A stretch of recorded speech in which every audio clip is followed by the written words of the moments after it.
And this is one of the problems now, you see, because when you're talking about accents, it's so important not to restrict the mindset to just the accents that we know here in Britain. How can we when we're streaming all over the world? And everybody, all the 2 billion or more people who speak English around the world have all got an accent, and they've all got national accents. And some of them are very standardized accents within the communities they come from. Moreover, it isn't just the fact that ordinary people, as it were, have these accent variations. The people who control our perceptions of accent have these preconsiderations as well. In particular, Hollywood, for instance. I mean, I mentioned the television a little earlier on. But, of course, film is one of the big ways in which people present us, choose to present us with certain accents related to certain types of character and certain types of atmosphere, certain types of plot. We have a chapter in the book called... what's it called? Why do the bad guys talk posh? Why do the bad guys talk posh?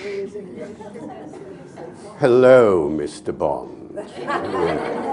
Yes, very nice RP sometimes, isn't it? And if they speak RP, you are a bad guy, very likely. You know, it's funny, whenever I do go to the States and I find myself slipping into American, and I give myself a smack around the back of the head, because I think, you know, oh, I'm sort of fitting in here.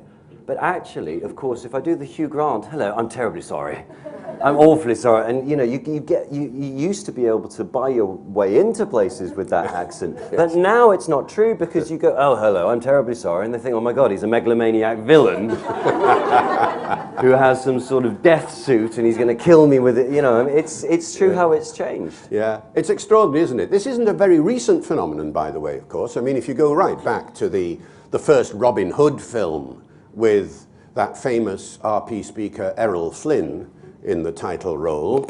Well, you remember his accent, certainly not one that Robin himself would have used. But who is the Sheriff of Nottingham? Who are the bad guys? You know, Basil Rathbone and people like that, speaking lovely RP. I mean, right from those days to the present day. We did quite a study of the modern films, didn't we? And while it isn't 100% the case that the bad guys are the only ones who talk posh, there are some, you know, Hugh Grant type characters that I think what we worked it down to in Hollywood movies, British people are either bad guys, cockneys, pirates, drunk, or all of the above. Yes, that's right. Which does bring it to appeal. But right, and this is part of the thing that made us write this book, because we were sort of fascinated by all of these accents. And one of the wonderful things that the publishers did was they gave us this platform in order to be able to explore this, which you've been particularly keen on. Yes, this is You Say Potato. We chose the title of the book because of the film. This is Fred Astaire, Ginger Rogers. You remember that scene, and if you can't remember it, you'll see it online, where they come... Buy the book, it's in the book. Well, you think... I'm just saying, well, you're all right. Yeah, it's just a trailer, really. Think of it as a trailer. Yeah. But anyway, it's called Let's Call the Whole Thing Off, because you say either and I say either. You say neither and I say neither. Yeah, it's that sort of... Those are the words. And so how did we get onto that? Well, they said... Well, because you like this kind of thing. You go through all the Friends episodes. You went through all the Punch annuals looking for accent jokes, and they gave us this Google map where you can phone up or tap it into your phone or call it up. That's right. Or whatever. You Say Potato is the name of the book. Thank you, Ben. You're welcome. It's a senior moment. Is that what it was? Yeah, senior moment. So Bill, is it? It's just son number 2. Oh yeah, right. Okay, gotcha. Yeah, it's called YouSayPotato.net. And what they did was, basically, I wanted to get access to as many different accents in the world as possible. So what you do, and any of you can do it, it's still live and it'll be live forever, I hope. You go to this site, and there is a map, a Google map of the world, and already there are about 1,500 or 1,600 accents up there, of people simply saying, press the button, hello, my name's so-and-so, and I live in so-and-so, or I was brought up in so-and-so, and this is how I say potato. Send. And up it goes a day or so later. And it's been amazing. I didn't quite know what to expect. The word potato is quite a good word for this sort of thing, because it's got many syllables, it's got a nice Rhythm.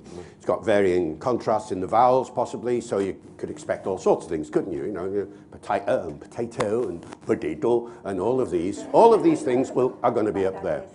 And they are up there.